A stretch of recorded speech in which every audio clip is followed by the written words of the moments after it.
The neighbors.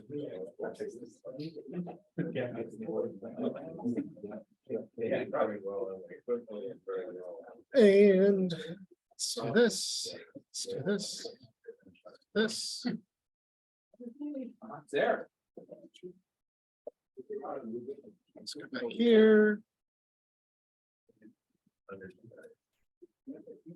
Rich, if you're ready, Yes. I'll have you take position and I'll make sure you're on camera.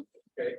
I'll stand where Chris was, if that's okay. I think that's okay. There's no objection from those of you online to the positioning, correct? If I get in the way, let me know, throw something out there, whatever, just say, move, please. Okay, you ready to go? Almost. Smile. I forgot how. And She didn't win the last contest, so it's hard to.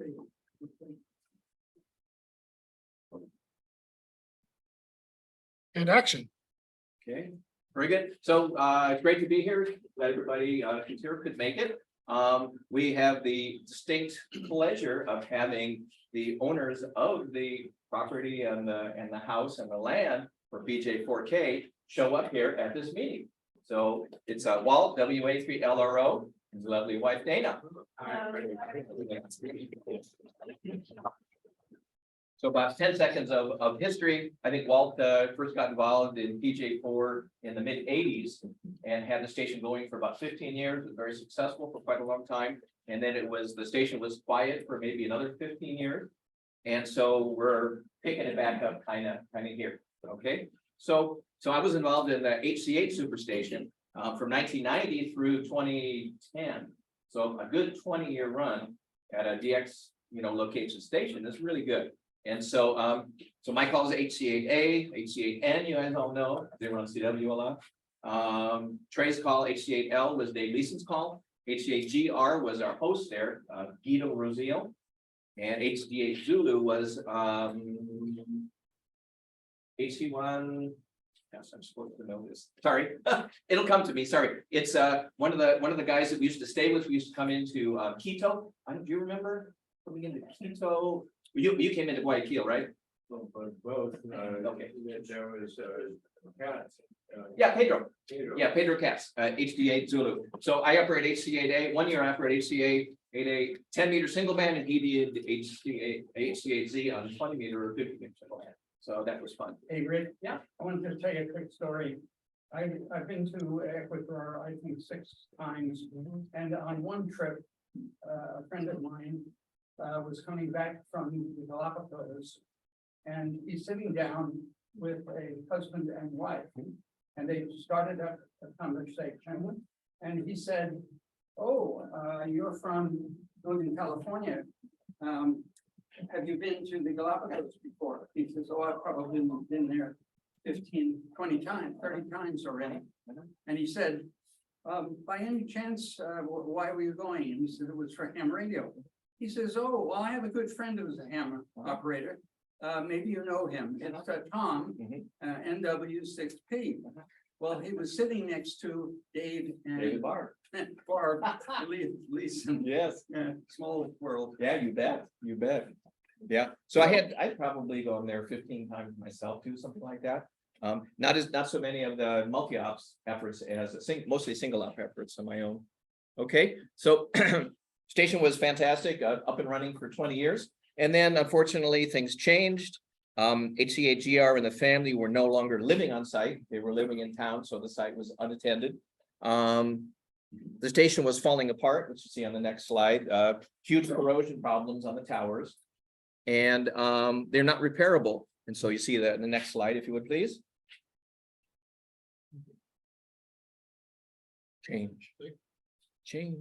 There we go. Okay, so this is some of the typical corrosion on the towers. And so the towers were built, galvanized steel was brought to the island. It was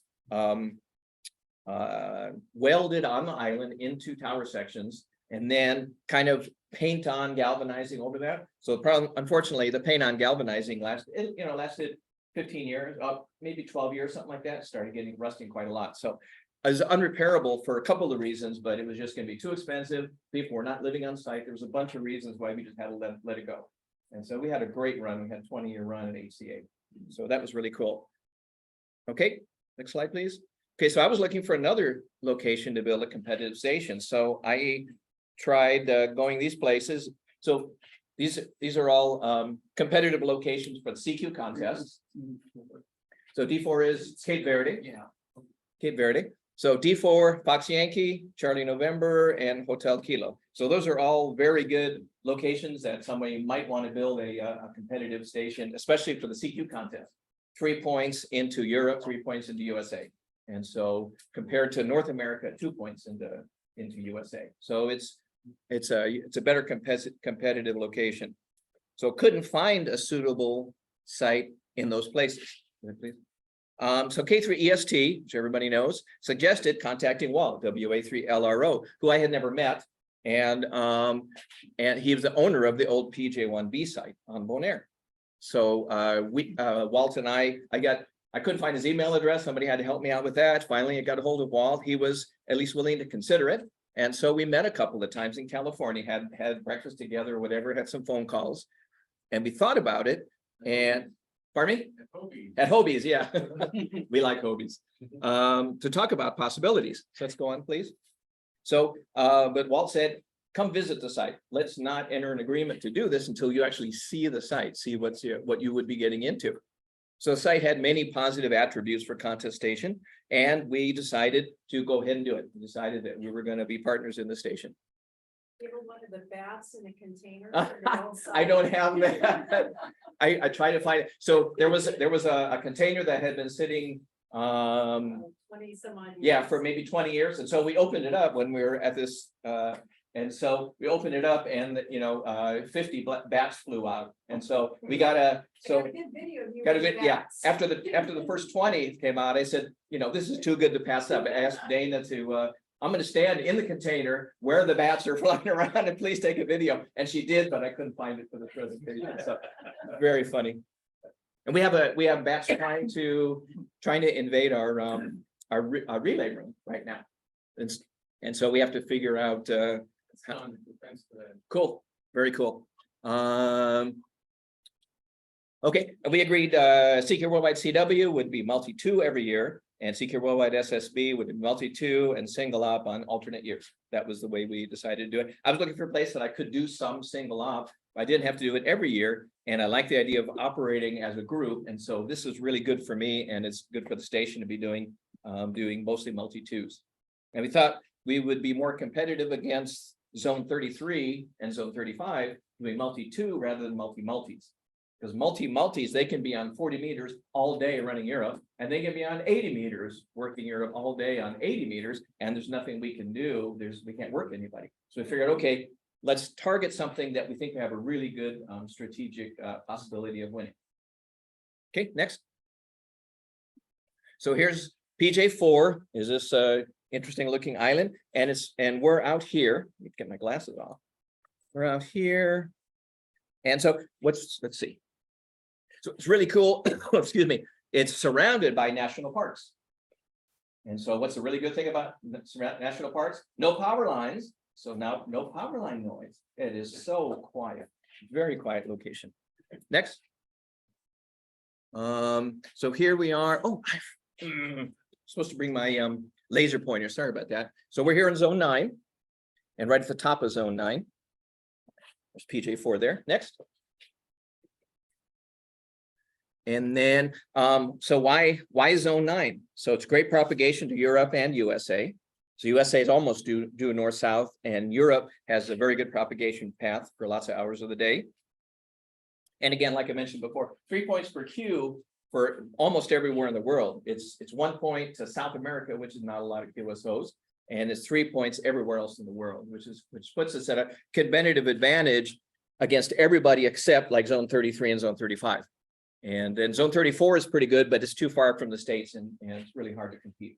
And so we're in one of the 3 best, locations in the world as a competitive location. Next. Unlike here, the bearing to Europe is below the Aurora. Say again, Unlike here. unlike the California. heading To Yeah. to Europe Yeah, is below yeah, the Aurora, which yeah, makes yeah. all the difference, right? Yeah, and so Boston's due north. Yeah. that, yeah. So it's 400 times better than California propagation. Let's put it that way. No, 4 times better. I meant 400%. 4 times better. That's what I meant to say. I misspoke. Okay, here we go. Okay, so sometimes the question comes up. We're here in W6, and I did a lot of operating from California before I started going overseas. Is why is it so hard to work Caribbean in the morning? And why are they always pointing at Europe in what's our morning and so it's our afternoon? And the reason is if we were to work United States when the band was still open to Europe, so what happens here? Let's say the high bands, what happens here? Sun goes down and you can see we have a lot of daylight here. United States has a lot of daylight and Europe's in darkness. So what happens? You lose propagation in Europe. Okay, so we have to work Europe when we can, when there's propagation to Europe, and we have to sacrifice the United States because we just have to. When sun sets on Europe, we have 6 hours to work the United States. And so just as a strategic thing, it's just what you have to do. If you spent all your time working USA and then try to go to Europe when there's no propagation, how are you going to get your multipliers? And also it's a lot of Qs. There's a lot of Qs in Europe too. So if anybody has a question about why do they do that, that's the reason. Is you have to as a strategic move. Okay, can we go? Oh, I'm sorry. Can you go back? Also, the daylight darkness overlap. That's a term that I use. I don't know if anybody else uses it, but we're so close. We're just about due south of United States that it's almost like 12 hours daylight. We have 12 hours daylight in common with the United States, and we have 12 hours of darkness in common with the United States. But it's a lot different than that. It's much fewer hours in Europe. So we have to when the band's open, you have to concentrate on Europe. That's just the way it has to be. Whether it's high bands in the daytime or it's low bands at night. You just have to, get it while you can, I guess. Okay, next. Okay, so after we agreed to do this, so I sent a bunch of tower and a bunch of monoband high gain antennas. I've been accumulating used monoband high gain antennas for a number of years, expecting I'm going to have a station to bring it to, and then now it's time to send them. And so Oliver, W6NV, donated some AB105 tower, and a couple other people I think donated some AB105 tower, and I got a very good deal on some high gain antennas over the years. People were closing down their station or something like that, and an $800 antenna, if you bought it new, you can get for $100 used. And so I knew we'd be having a lot of antennas at whatever station I was be at, so I just was accumulating them over time. Got one from Locust, I remember, and I don't know if you guys know W6REC Wayne. So he closed down his station, and I got 4 or 5 high gain monobanders from him, and just over time accumulated a bunch of those. Finally, it was time to send those down. So got a couple of pallets. I even had to build my own pallet because I couldn't get a long enough one. My son and I built a pallet out of wood because the high gain stuff, some of it's like 10 feet long. I just couldn't get a commercial pallet, and I figured I'll just build one. Was that just 10, 15, and 20, or did 40 or high gain? Yeah, 10, 15, and 20. That's right. I don't like the high gain 40s, and so I didn't accumulate any high gain 40 materials. 5 elements, so what you. Yeah, 4 and 5 on 20, and then 5 on 15, 5 on 10. Let's see, what do we got here? Oh, and I arranged. We still had connections in HC8, so I arranged. We had 6 AL1200s in HC8, and I arranged for somebody there to if you'll ship 4 of them to us. So I shipped it through Amsterdam to Bonaire, and so because Bonaire is tied in with Holland, so he shipped them through Amsterdam, and for his efforts, he got 2 of them to keep for himself. That worked out super good because they were just going to sit there anyway. Every one of them blew up. Because we didn't know what we were doing. That's right, and we learned, and 5 out of 6 are working, and 1 I just haven't had time to work on. But the power supply works without blowing up.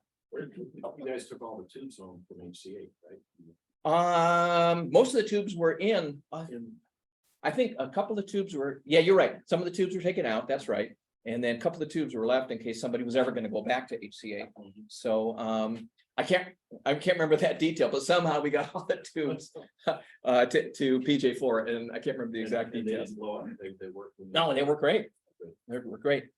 And so 10 seconds, electrolytic capacitors, if they don't see voltage for a number of years, the electrolytes, the chemical electrolyte will separate.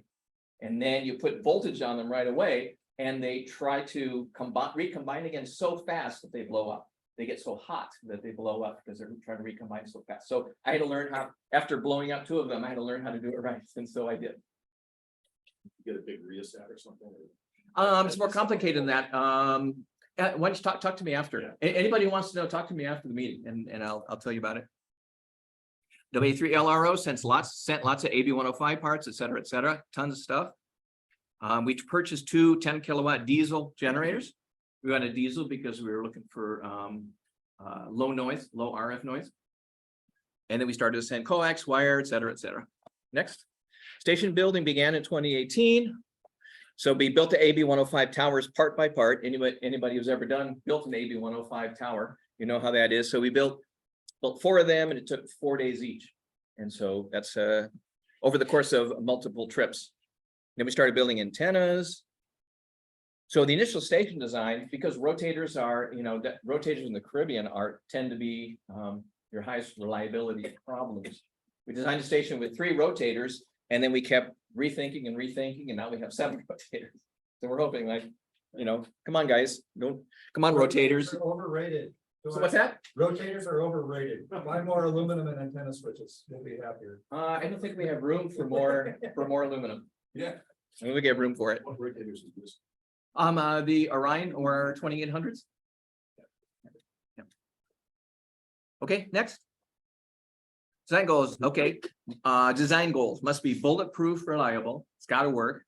As each build stage is undertaken, you must finish contest ready. So we come down a week or a week and a half ahead of time. Whatever we build has to be contest ready because we operate a contest at the end of almost every trip. We have to be able to have it contest ready by then. And then what we're doing is we're testing at each build stage under battle conditions. We want to have contests going, whatever we build, we want to test it. And sometimes we find problems. And so it's a good thing. So we're working through the difficulties as the station's being built. And so it's helpful. So once it gets completely built, which we're pretty darn close, there should be very few, if any, problem. We already kind of ring out the design and the construction. Yeah. How big is the island and how far is it from the airport to the station? The island is maybe 5 miles by 7 miles. Is that about right? Really small. Yeah. Yeah, more longer. It's like a boomerang. Yeah. Yeah. So it's so across maybe 6 or 7 miles and 10 miles because it has that. 20, yeah. Okay. 20 by about 5 to 7. Okay, between, okay, yeah. Long and narrow like a. Mhm, mhm. Yeah, it's the smallest of the ABCs. Yeah. Yeah, it's very similar. It's next here, yeah. Yeah. The ABC island. But it's much smaller than Aruba, I think. Yes. I think it's the smallest. Yeah. It is. Okay. Okay. Next slide, please. Yeah. From the airport, it's 45 minutes to an hour to get to the station. And part of that is paved roads and part of that is dirt roads. And so we'll see a little bit of that on one of these slides. Dirt and dirt roads. Okay, so here's part of the boneyard. And so this is all AB 105. Yeah, all of this is AB 105 parts. Next. Excuse me, more AB 105 parts. Go ahead. And next. And this is a portion, or this is probably the first load of high gain monobanders. So it's all separated by antenna. So that's the first load of those. Next, please. There's a dirt road. This is in pretty good shape compared to what it is sometimes. Sometimes it's quite ugly. You have to go really slow. Yeah. Thanks. This is a very cool thing. This is what we call the container complex. And this was Walt's design for having, you have a 40-foot container, 40-foot container. You have a roof over it, and you have a large cement work area. So we have benches on both sides and have drill press and stuff like that. And the breeze, it's set up so that the natural breeze goes right through it. Ah, it's so nice. So nice to get in there. You can work for hours there where you can work for maybe an hour in the sun. And so you just, I can just keep working all day. It's really good. Hard way in the PJ1B days that you just can't work out in the sun. Yeah. Just rains you and Yeah. safe. And so everybody was stuck in the house all the time, exactly. trying to build stuff and connect stuff, and it was just, I never was there during the PJ1B days, but it was rough. Is it a metal roof? Yeah, it's a metal roof, right? Yes. Yeah. No, it's fiber. Oh, okay, okay. It's in there. And painted to reflect the sun. And now it has, and now we're producing, it has cells on it to produce, So the container on the right is the powerhouse. Uh-huh. That contains the 2 diesel generators, it contains a 8 solar system. The panels are on the roof. And so the whole thing can be powered either solar, we have, I don't know, 30 kilowatt hours, something like that. Battery storage, lithium iron batteries. So you could, if you weren't doing an amp, you could run a whole contest in the house and everything on the solar system. And then the one on the left is, with the doors open, is that storage. So is there no commercial power to the site? None. correct. What about internet?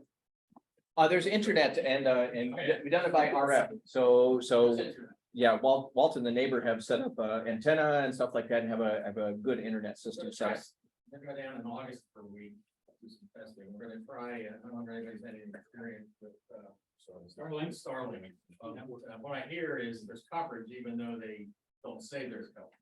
Yeah, You worked with that. yeah. I've worked with them and we're actually gonna use Starlink at TX5S. Okay. Does it depend on the latitudes? Like northern latitudes, it covers better than becoming close less to the an issue. equator? It's becoming less an issue as the constellations are being deployed. Yeah. Ah, okay. It's changing. The coverage is getting more intense. Right now, we use the internet service to pipe into the island.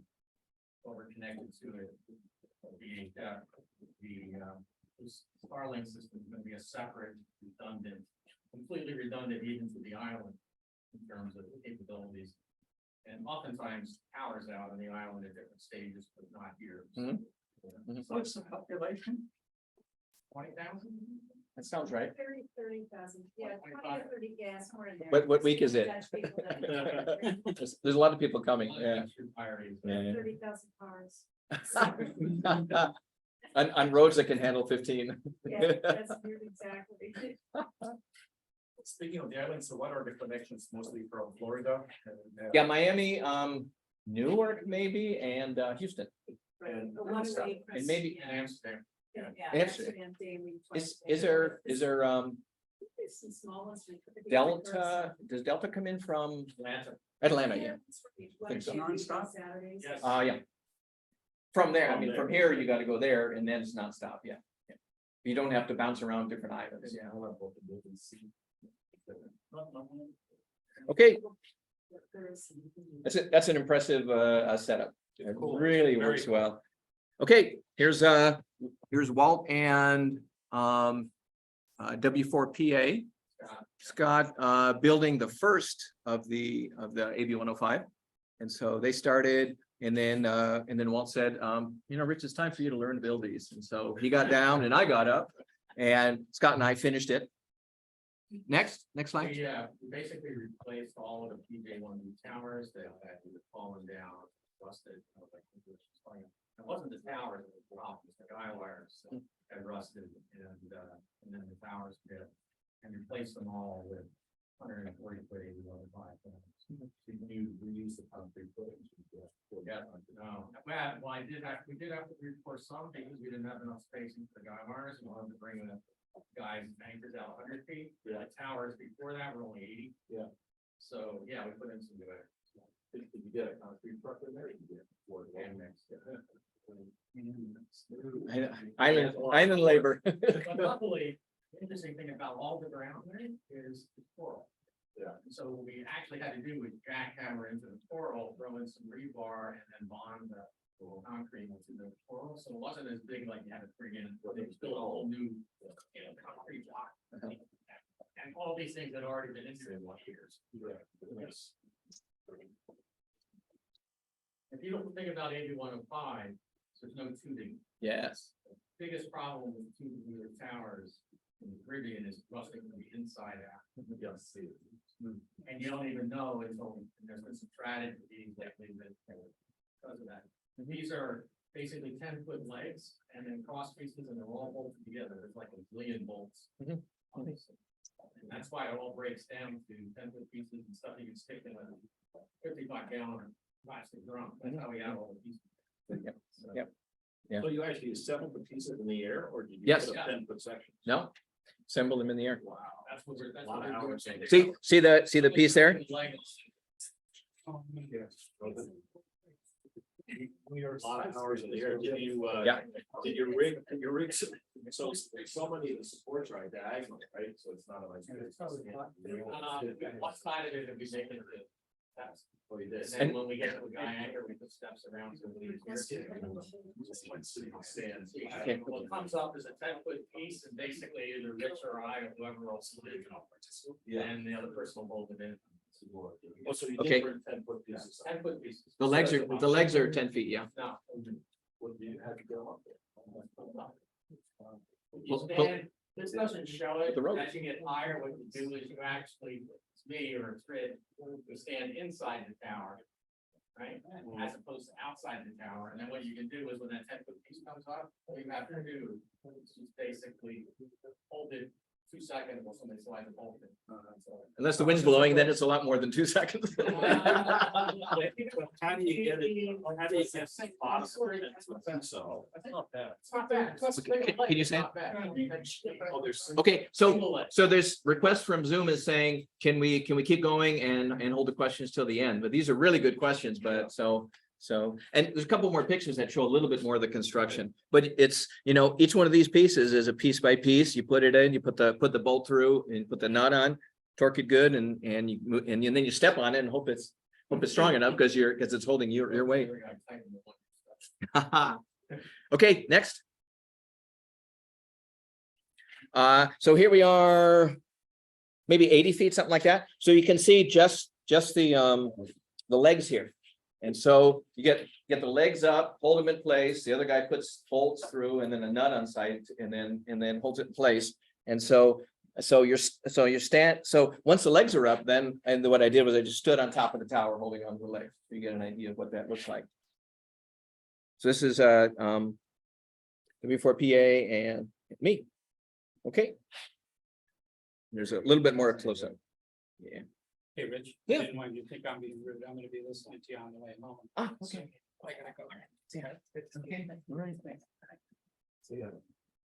So we bring up the small pieces by in the buckets, and then the larger pieces have to come up one piece at a time. Yeah, we did one piece at a time. Bring it up, and as we're send the rope down, and as the next one's being attached, me and Scott we're putting the leg on and bolting it on. Next.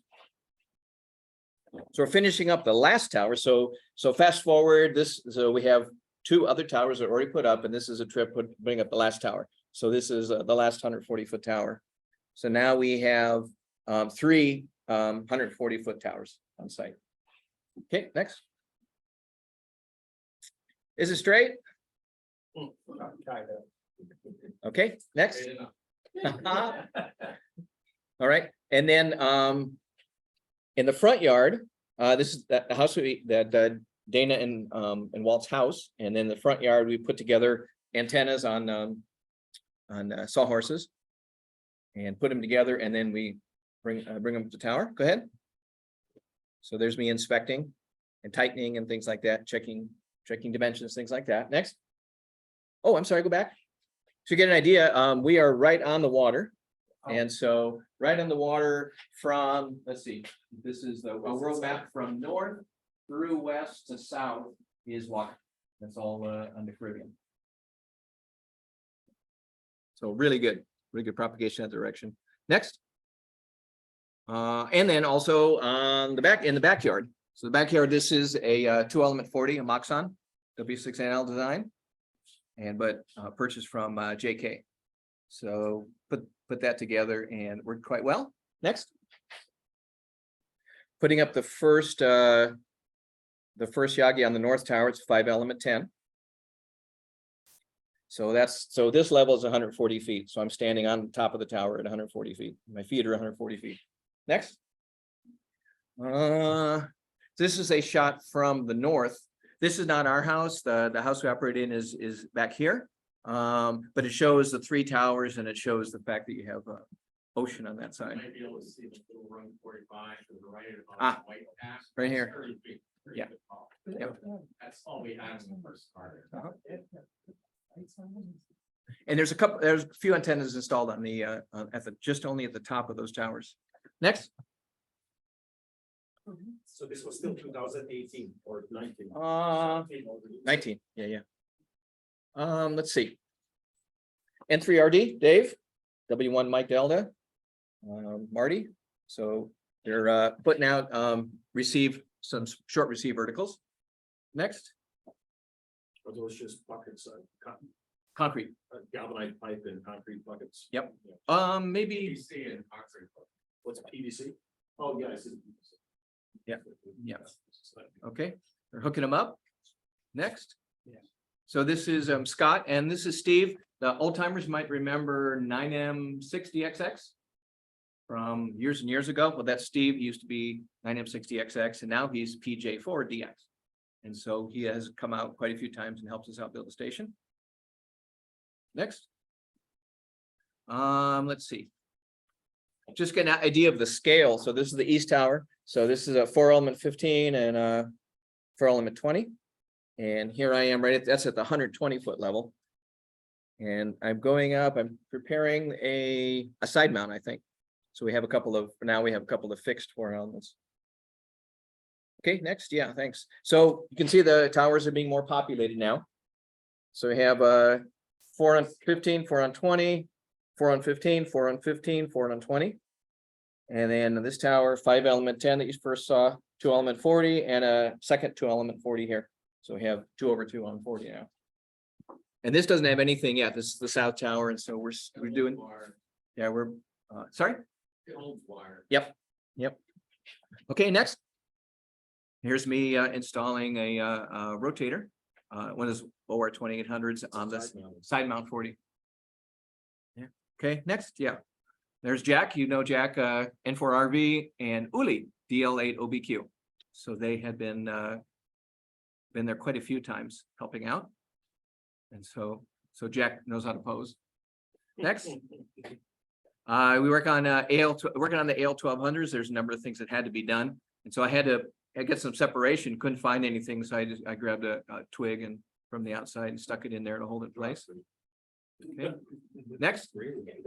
So here's K1XX. And he has been there quite a few times. He's working on the AL1200 here, but he's done a whole bunch of design of filters and things like that for using multiband verticals, things like that on receive and split like diplexers, triplexers, things like that. Yeah. Okay, next. So here's me again. What am I doing here? Oh, Walt and I, we're doing something here. I can't remember what. So your face coverage is just the protection from the sun? or- Yes. Well, okay, on the tower, so I wear sunscreen. I wear this for face protection, but when I get down on the ground, it also protects me from little bugs and things like that like to fly up your nose and things like that. So it helps with that too. Walt, you remember what we're doing here? Looks like a top 10 side mounted. Oh, yeah, there we go. There we go. Yeah. Okay. What are Next. you doing for 80? We'll get to that. Yeah, we'll get to it. We'll get to 80 meters in a little while. So here's Jack and Uli. So they were out in the sun, so they need to rest. But you can see container complex. Look at all the wire, things like that. Just a ton of stuff. Oh, that's right. This is the drill press. So we're looking from the house side. Yeah. Absolutely. Oh my God, the drill press. If we didn't have a drill press and a vise, we'd only have half the antennas up that we have now. It's just like, oh man, and then N3RD is like, I call him Drill It Out Dave. Because he's just a master with the drill press. I hold and he drills, and works out well. All right, next. So Walt is inspecting. So these are. Probably the last tower. Yeah. One tower that's 5 foot. Oh, that's right. That's right. Yeah. Instead of 10. So That's right. We talked about holding it over your head when you mount it. 5 foot piece is like 8. It's Mhm. really one hand. Yeah. Anyway, that's what those are. The Yep. plastic. one of the last towers, it has a lot of plastics. Yeah. So these are the guy brackets, yeah. Guy bracket. Next. And Dave, N3RD, very close to the drill press, as he often is. Next. So I'm gonna run through the antennas on the station now. So now we have so we have a 4/4/4 on 15 on one rotator. So all four of them rotate approximately 300 degrees on a single rotator. And then we have since put up, after the picture was taken, we put up a 5/5 on 10 that is fixed on USA. Okay, next. So that's the south tower. East tower has on 15, it has 4 element rotatable. So 4 and then 2 more 4s fixed on Europe. And then on 20, 3 different 4 element 20s that are all individually rotatable. All right, next. And this is the north tower, very populated tower. So this is 5/5/5 on 10. And the low 5/5/5 on 10. And then 2/2 on 40. So so the low 5/5/5 on 10, that same as the 15, all of them rotate together on one rotator. And then the 40s are individually rotated. Okay, next. You're switching between the high and the low, depending on conditions. And sometimes you have, different directions too. Yeah. The station was designed with the takeoff angle. Mhm. So what we have is now we've sophisticated it down to the point where it's not antenna 1, 2, or 3. It's low, medium, high, very high angle selection, depending on whether you're after the US or Europe. So this, which Rich was saying earlier is really true. The whole side from north to west to south is ocean. We're 20 feet above that, and it's a very different problem we're solving for the takeoff angles to the US versus Europe, which is back over the island. And there's probably a few reasonably sized hills in the way. So we actually had a design for both. Right? And one favors high angle, one favors low. And but to answer your question, yes, we select everything based on the angle that we're trying to achieve. And going from low to super high. And we haven't tested the super high yet, maybe this year. All right. Let's see next. So here's me standing on the mast. So when I ordered masts, I ordered some very strong masts, 1/4-inch wall galvanized masts, because I knew someday I was gonna put steps on them, so you can see a step here, and then I'm standing on the step also. I put some steps on the mast. To get to the top antenna, I need to actually climb, on the mast. So I wanted to make sure it was strong. What Rich isn't saying is we had to take that kind of off, tilt it over and fix it with the loss and tips. Oh, yeah, So that's right. it's very handy to have those steps. Okay, next. 80 meters. So 80 meters. So the towers are strategically lined up. So south to east is in the direction of Europe. So we have catenary and 3 element 80 meter Yagi. The Yagi is at about 120 foot level. And then that east tower to the north tower is strategically directed towards USA. And it has another 3 element Yagi on 8 going to USA. And then on 160, we have what we call a bent vertical dipole, which I think we copied from a couple other people, one being John Crivelli, Papa 40 whiskey. And so it's a vertical part when you fed in the middle, and then the top is bent and the bottom is also bent. And so no radials, which radials kind of get in the way. 160 meter radials are real long, they kind of get in the way of other things. So so we're using that, seems to work quite well. Next.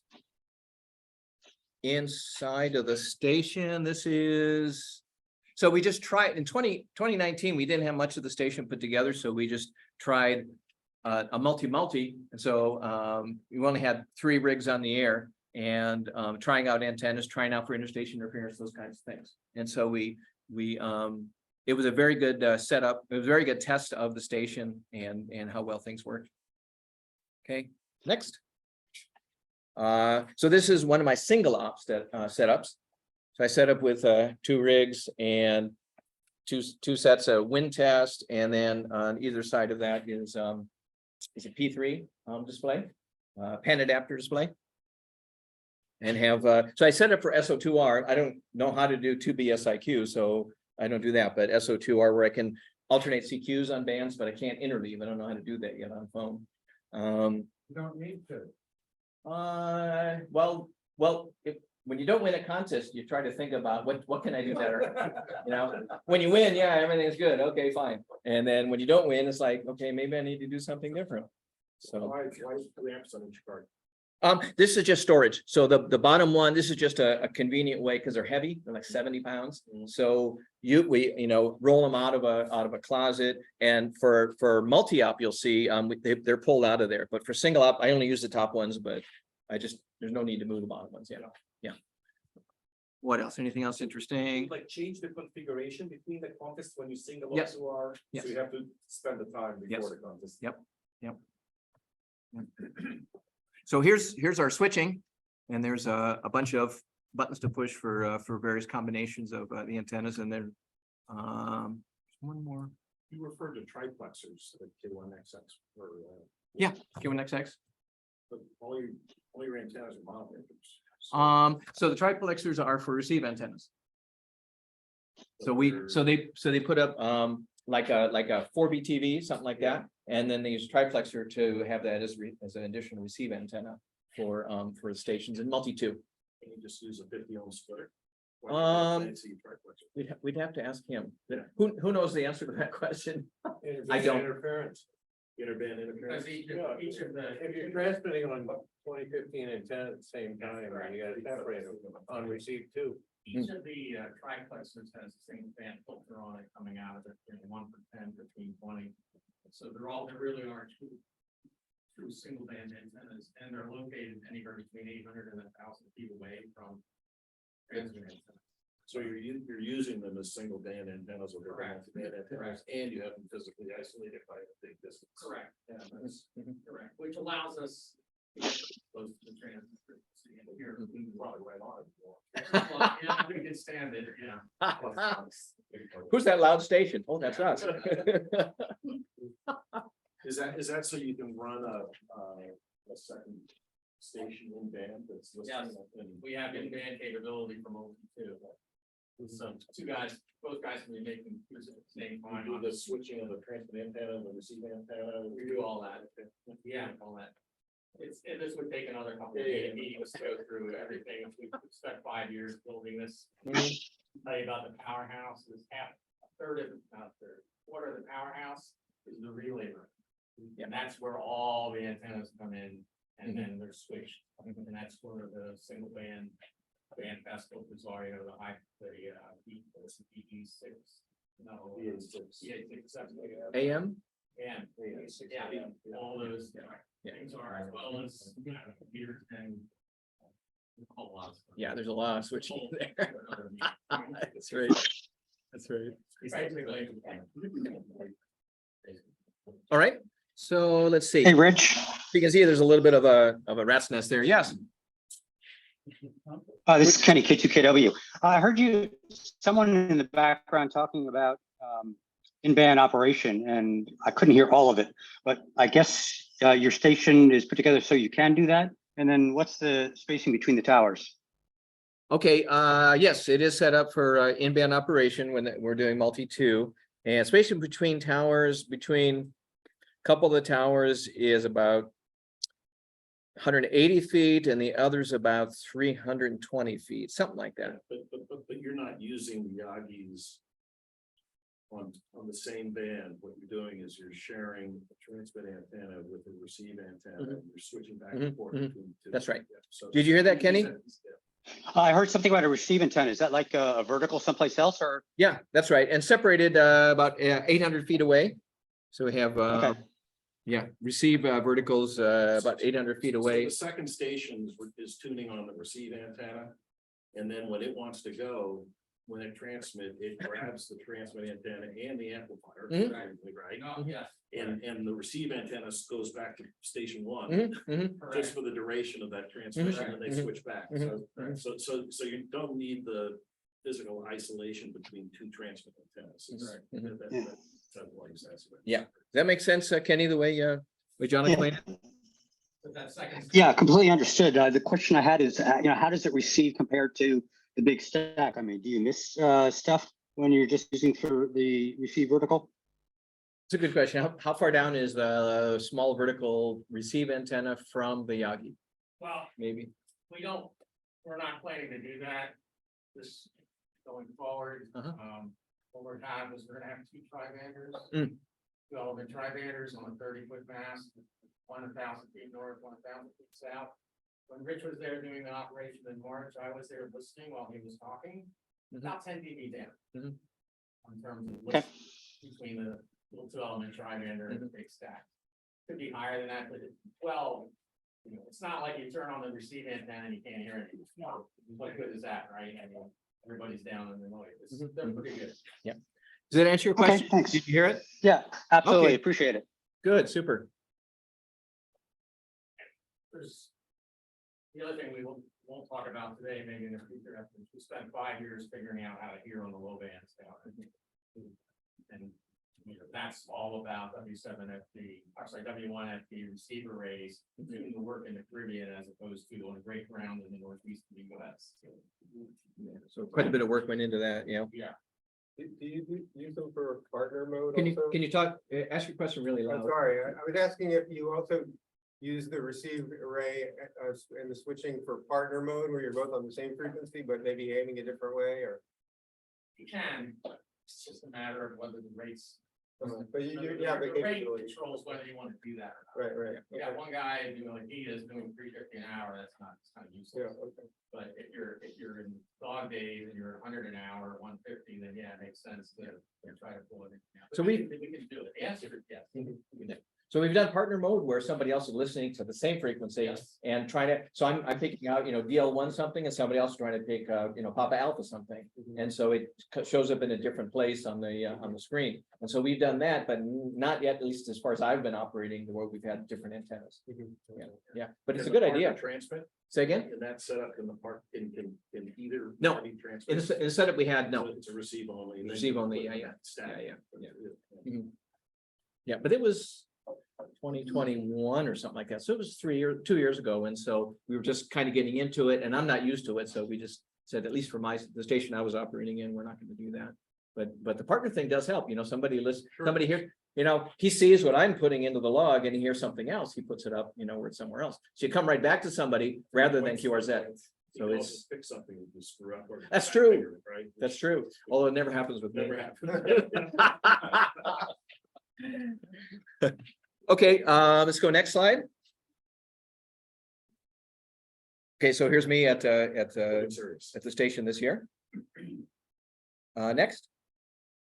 So I'm going to show some of the team members. And so this is John, K3CT, and another one of Dave, N3RD. Marty, W on Mike Delta, and Dave, N3RD. So that's must be a multi-2.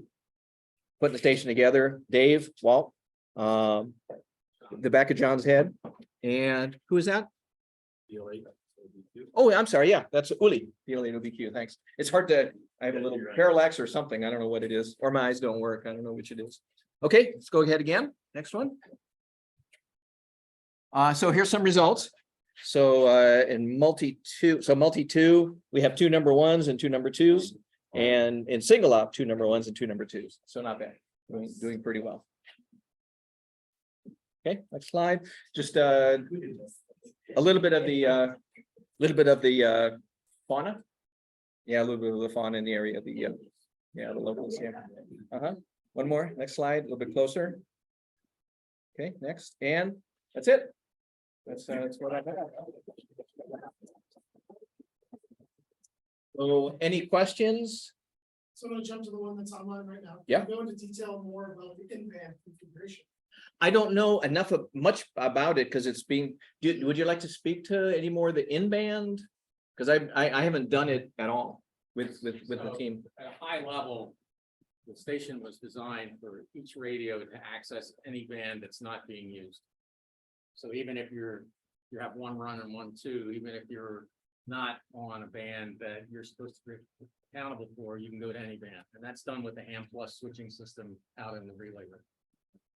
And then what we have for in-band is we have the switch that switches, I think they were things that Dave and a previous partner has developed. But anyway, on the amplifier, it switches the amplifier back and forth to both radios. Or you can go in-band or out-of-band. So the reason you saw 4 amplifiers in that one picture was that if I'm sitting next to the, I do a lot of the S&P stuff. If I'm sitting next to the run guy and I want to go out-of-band, I just flip a switch and I can go on any other band and pick up a multiplier in that 10 minutes that you have or that duration. If I want to go in-band, I throw a switch and move the radio in and I'm in-band. And now when I talk, I have precedent over the run guy and I'm using the run amplifier. Okay, and that's sort of the basics. And then the next part of it is, okay, well, what happens when I talk and the run guy can't hear anything? That's what we call a flipper. So that's what's flipping the receive antenna back to the run guy so he doesn't have total mute, right, when he's talking. So those two, and then the third thing that we have is I, as the S&P guy, can put on, listen to his frequency or mine, or a combination of both through my headphones. We'll turn them off. So I can, it's all about timing. If you want to make in-band work, it's all about timing and making sure that, you know, you maximize what the run guy's doing. You talk when it's safe, but you also have precedent. And that's one of the things that these antennas were designed to get through pileups. And so if you're the multiplier guy, point them in the right direction, make the call at the optimum time, and you should get through. So I'm not Dave N3RD. If you want to chat with him, he'll tell you all about the in-band stuff. But that's it at a high level. We're not going to do any more sophistication than what I just told you. That's it. So when you say have precedent, you mean if he's transmitting and you rudely transmit, it'll take it? No, there's a It takes lot. it. Oh, okay. Oh, does it really? Yeah. You gotta set, you can also set it up so there's a lot. So we have a setup, yeah, Just so like a that, hard so block. so the S&P guy has precedence, because if what he wants to call is a multiplier, you want him to be able to call when he can. And so that's why I've given the precedence, so he has to have the, That's just a configuration. he has to have the ability to, he has to have the, I don't know, he has to know when not to interrupt and run it too. Yes, to finish the question. What makes in-band work isn't all the switching and stuff. It's the separate receive antennas that are 1,000 feet away that gives you the clean frequency to hear on. Yeah. That's really the thing. You're All that using switching. 14 ABQs right now? We're using DTDs and we're also using either 2-element tri-band or But they're not rotatable, right? So you just. I don't know, one's pointed northwest, one's pointed northeast. That's right. So continuing on in-band, do you have any pictures of the station setup of how close are the operators for? I was looking for that, I didn't find any. And I mean, so, are you sitting close to each other yeah, for yeah, in-band or? yeah, so they're, Next to one another in a V like this. Yeah. Or this is one station. this is so the it's, station. so it's a V like this, so the tables are in V like this, and there's 2 operators here, Yeah. next to each other, and 2 operators here next to each other. Sitting next to each other so they can stop putting gestures or. That's right. So does the in-band S&P guy usually, you listen to the run station in one ear, like, just so he can see what's going on? He can do that. He's gonna bust right through whatever. You can, and the no-no, according to Scott, which he admonished me a number of times, is don't take it when I'm transmitting, Yeah. because I'm controlling the run frequency. Let me finish. Right. Then you can do whatever you want. Yeah. So Is there some visual indication or something? Is there some visual indication or? well. You're sitting right next to us. Well, no, on that little box that I said was in band, out of band, there's light. The light goes on and tells you what you're transmitting. I like to look at the light on the AL1200. I see that right there. Yeah, right. Probably It's right. pretty clear what's going on. No interpretation needed.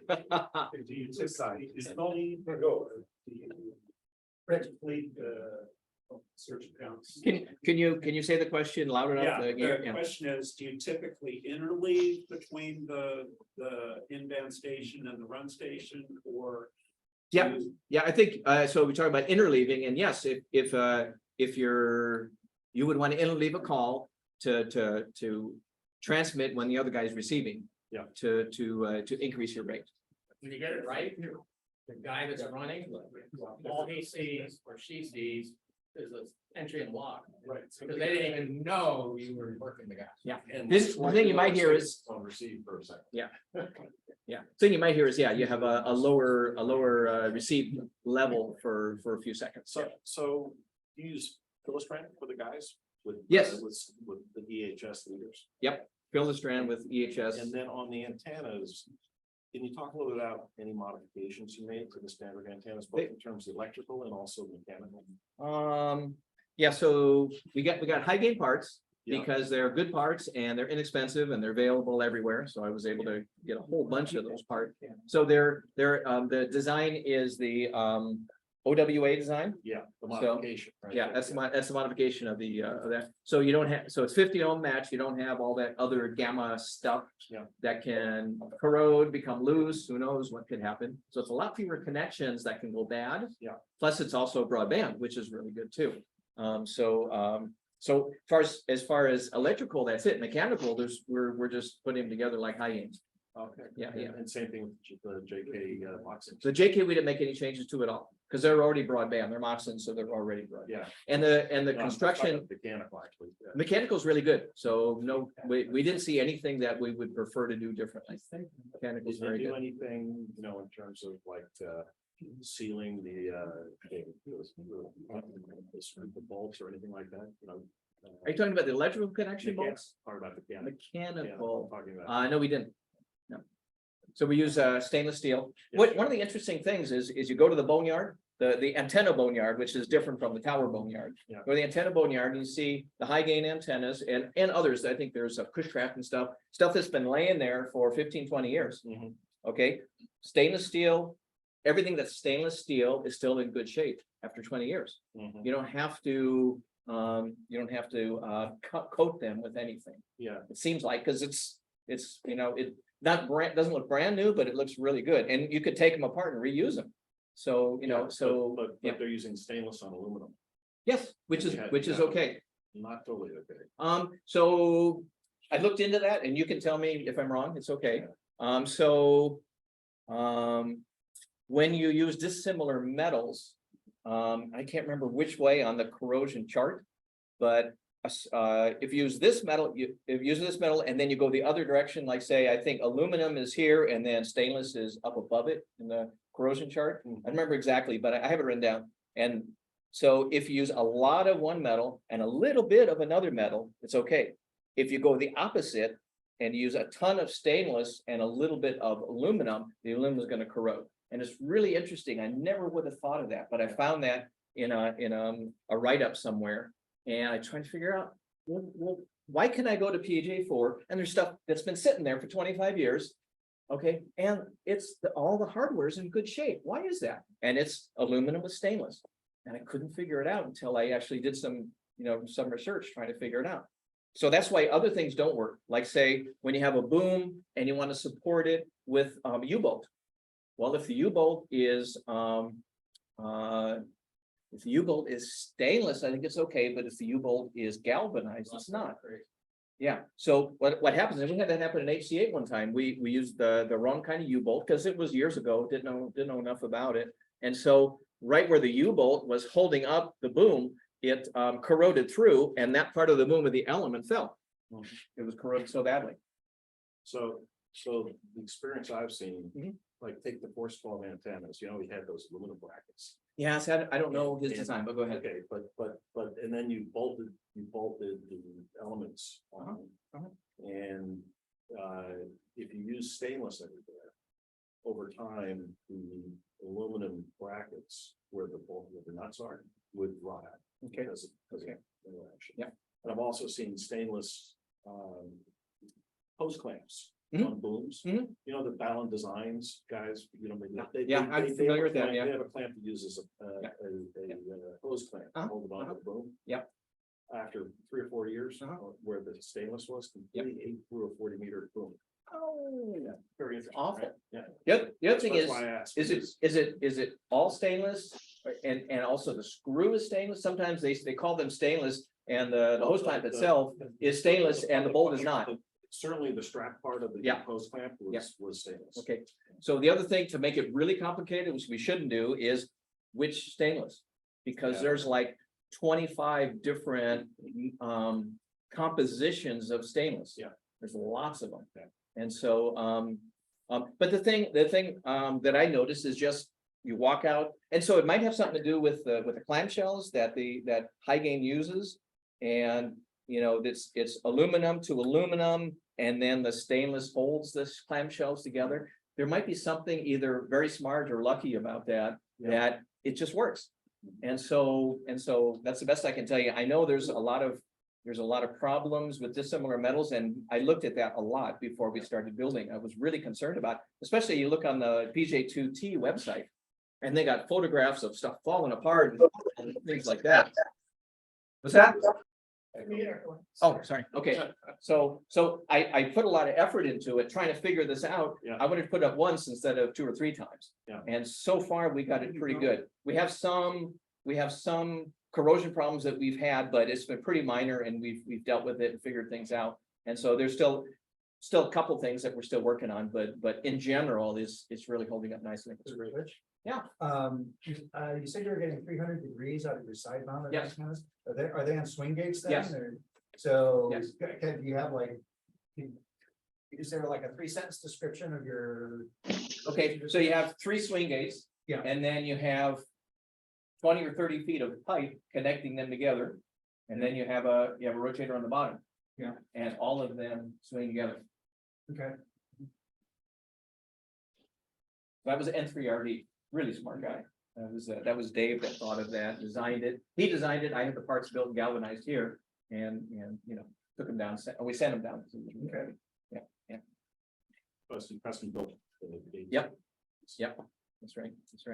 Yeah, he's a good designer. So we looked it over and made a couple of little things here and there, and then I had So, built. so were you think, maybe you didn't have to think about it too much, but when you were positioning the towers, were you thinking about what angle to use to get the optimal? Yes, Just back not- in 1984. Yeah. Yeah, right. or that's when there was nothing there. That's when we selected, okay, we want to put one here and the other one behind it, so we get there. 300 degrees. Make sure we could have wire antennas pointed to Europe and wire antennas pointed to the US. Yeah, right, but the swing gates. No.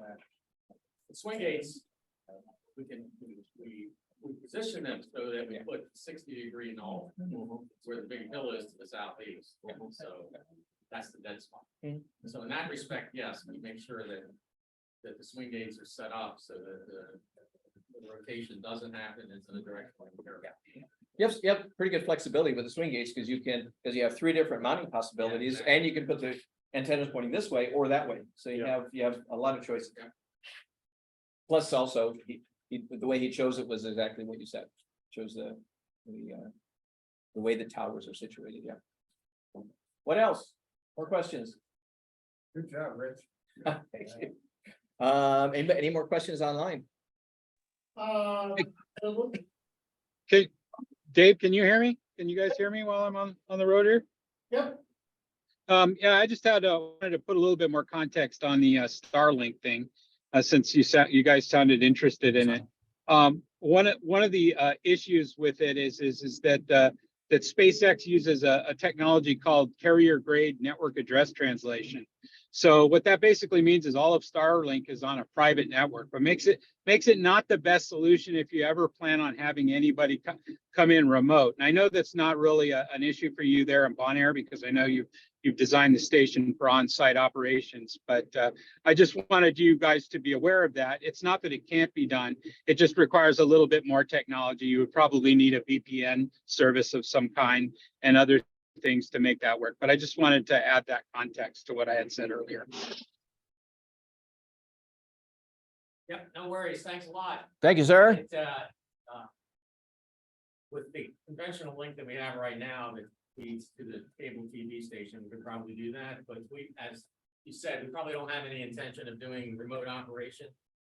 But we want a reliable backup to the cable, to the network that's on the island, and that's what primarily the Starlink's all about. Glad to hear people have had good experience with it. Yeah, Are you guys standardized in wind test? Or- no, I do wind test and they do N1MM. Yeah. So they drag me kicking and screaming to learn N1MM and I say, okay, and then we do. But, Also uses a foot switch. oh yeah, foot switch. I know. And so Walt and Dave's like, I haven't used a foot switch in 20 years. And then so PJ4DX comes over to help and says, where's the foot switch? And then who else was it? Uli, then Uli, DLAWQ. Do you have a foot switch? I was like, okay, maybe I'm not the only one. Okay. Bring your own foot switch. Yeah, well, there's 4 of them there now. So, you know, I left them there. Makes switching a little bit more complicated. Yeah. Dave's got it. Uh-huh. He's got it. Dave's got so much figured out. Okay, so what I did was, can I transfer? Get out of the way. No. See, I've got my log here, and so if we could get it to the log. We haven't done this before, so we're trying something interesting. Oh, let me get out of the way, so you guys can see what's going on. Ba-ding, ba-ding. Oh, please. I turned it off. That's right.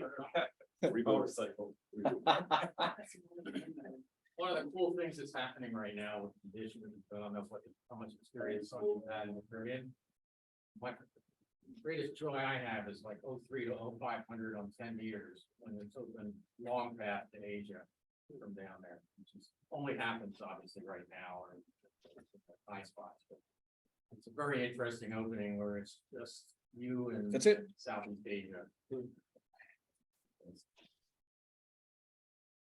So I have my log, and it's audio recorded from 2022, Secure Worldwide Phone. So I could play a little bit. Yeah. Or somebody could tell me, hey, I worked you. Could you play me? Might be able to do that. So who wants to hear them calling me in the contest? God, you're so shy. I'll try it. None of you guys work in the Try contest? it. 6 feet. What's NW6P? All right. So How about N6RO? we'll try that next. We'll see if we can figure out whose voice it is. NW6P doesn't show on the check multipliers. Let's try N6RO. I've heard that station once or twice before. Oh, I'm sorry. I think I need to do that. I did the tab. Were you guys using N6RO? I don't know. I'm not sure. All right. So, okay, so What just contest? fun. Let's, somebody just call out a 4-digit number and I'll go there in the log. Oops. N6RO's on the log now. Yeah, who the hell did that? Which contest? Let's go back up just a minute. I got to get rid of this Worldwide Phone 2020? crap. Who the hell messed up my log? Just a minute. Gosh, now I'm doing this real time and I'm gonna mess it up, I know. Okay, so NR60. No, Which contest is it? okay. So what happened here? Doggone it. What contest, Rich? Right? It was K3EST, Rich. On all bands. Okay, so what I'm gonna do is I'm gonna go to a QSO number, like 1552 on 40 meters. I'll go there and then we'll see what Papa 40 Lima content. So we'll go to 1551, the one just before it. And then we'll- What contest is that, Rich? Worldwide Phone 22 Okay. is going to 1152. And this is coming through the TV to the microphone, so who knows what it will sound like for you all. Let's see if this works. And I'll just play it for a while and then that'll be it. It looks like it's taken a little while. Sheesh. Forgot how to work. We rehearse this. Yeah. I rehearsed it at home. Oh, I got to go to Alt G. Sorry, I messed it up again. Control G will put me there. God bless it. Okay, start over. Pardon me. Relax. It's got to be here. Oh, go to end. Yeah, there we go. Go to the end again. You guys removed the single. 1151. Single up. Yeah. So let's see if Control G gets me there. Go to star. So you can type in Damn it. call sign at the bottom and press control. No, no. Control G, go to it, No. Then control alt enter to play. Let me try this. Let me just do that. Play QSO. That should work. Just play all 48 hours. Yeah, right. Yeah, 48 hours. Damn it. Forgot how I was doing this. Okay, so this is. and Control G. Should put me there. Yeah, something's not working right. Sorry, pardon me. I'll figure it out. It might be because there's a time there, but I don't think that's it. The next line down. God bless it. I know, that's what I'm trying to do, just trying to get to a segment here. Pardon me. Down where? There we go. Just get out of the. Get out of the edit mode. Can't, because it has a time there, because I screwed up and I put that in there. Let's see, if I go tab, can I get over there and get rid of that? Control Shift G. And then search, I didn't want to search a call sign. 36 and out. Okay. Not a bad idea. Okay. God bless it. Find We're it here. checking our logs as we speak. There we go.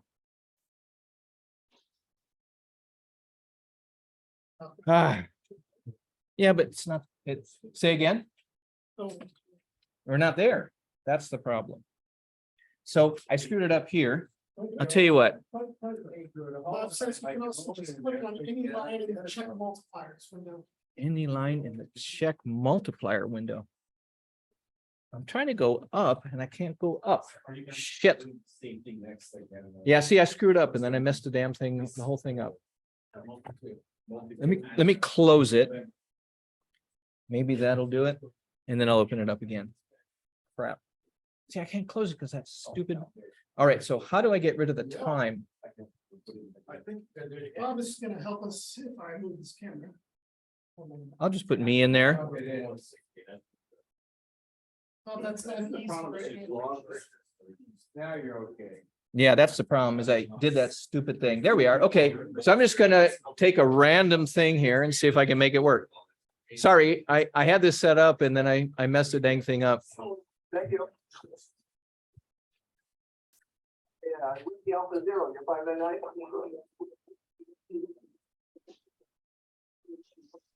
WA0, triple W, IQSL, thanks. This is Papa Japan 4 kilos, contest. Oh,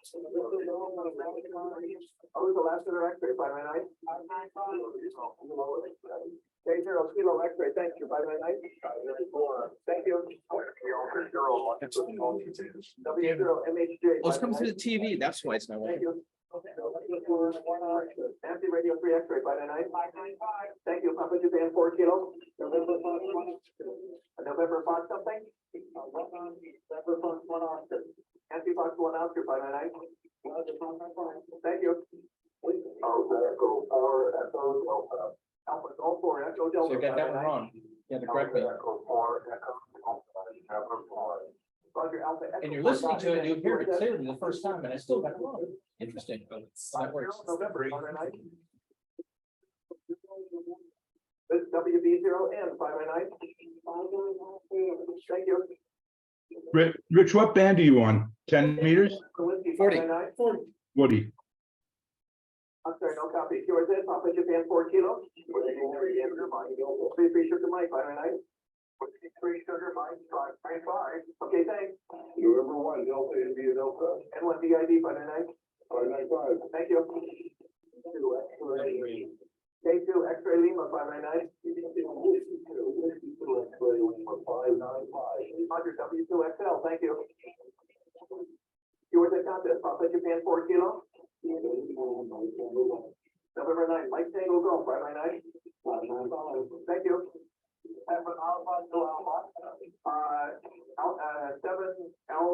2 Alpha 599.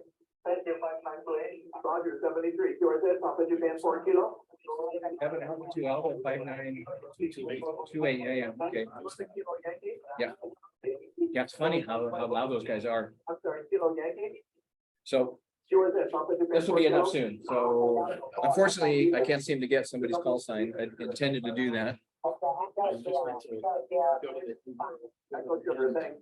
Yep. Damn it. I wish Rich could hear us, then I could give him instructions. I typed them all in the chat window to Greg. Okay, so that's a little bit of the audio. Okay, so that was it. Great. But I messed it up and then make it work. So one of the other questions is, where did the funding for all of this come from? If you don't mind that I am. From Walt and I, our personal. We, use grounds a lot of stuff. Yes, a lot of it's used or And I donated. remember raiding Jack Reichert's backyard, flew into DC and, rented a truck and pulled all the old 81 five been sitting in his backyard for 3 years there, brought it up to my dad's place in Pennsylvania, and packed it all up. So, but pretty much for in terms of how this all happened, Rich and I and whatever distribution, and stuff. So what we didn't talk about is the whole house was remodeled from where it was built in '86 to when we finished it 2 years ago. Yeah. So the generators are new. We wanted to make sure that we had It's all good self-funded. There's good no, quality. there's no sponsors, there's nothing, just Rich and I and whoever will help us out. Thank you for answering. Did you- Thank you for answering. I know that. Thanks, everybody. All right. That was great.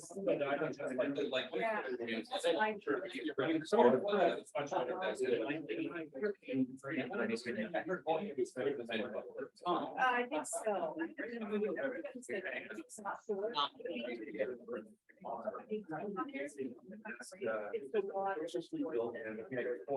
Yeah, it's not wild.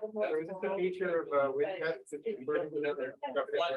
That's been on there. It's just.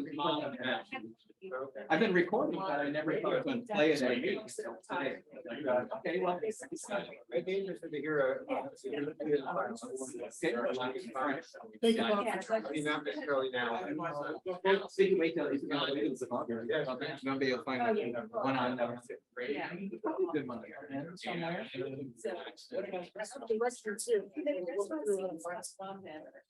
Directions to do for what? Oh, no, he asked a European pilot, so that would be probably 10 meters. So I'll just go through. So sunrise is about 10 Zulu. So. There's 15 meters. Oh, there we go. So we're not connected to the big speakers, so. Sorry. in the chat, questions. Kind of generically chatting it out. And one of them was a Judge Shannon. Okay. People stop. Yeah. Yeah, 15. So that's the start of so when we get him, yeah, what I can do is if I can figure out how to do this, if I can